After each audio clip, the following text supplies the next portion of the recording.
राजकीय वर्तुळात नाही। राष्ट्रवादी काँग्रेसच्या 25व्या वर्धापन दिनाच्या भाषणात उपमुख्यमंत्री अजित पवार भावुक झाले।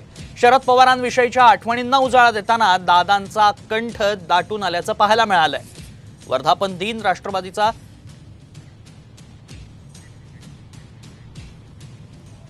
राष्ट्रवादी काँग्रेस पक्षाच्या स्थापनेपासून 24 वर्ष पक्षाचं नेतृत्व करणाऱ्या आदरणीय पवार साहेबांनी देखील पक्षाला दिलेल्या समर्थ नेतृत्वाबद्दल आज पक्षाच्या वतीनं आणि आपल्या सर्वांच्या वतीनं मी त्यांच्या प्रति कृतज्ञता देखील त्या ठिकाणी व्यक्त करतो।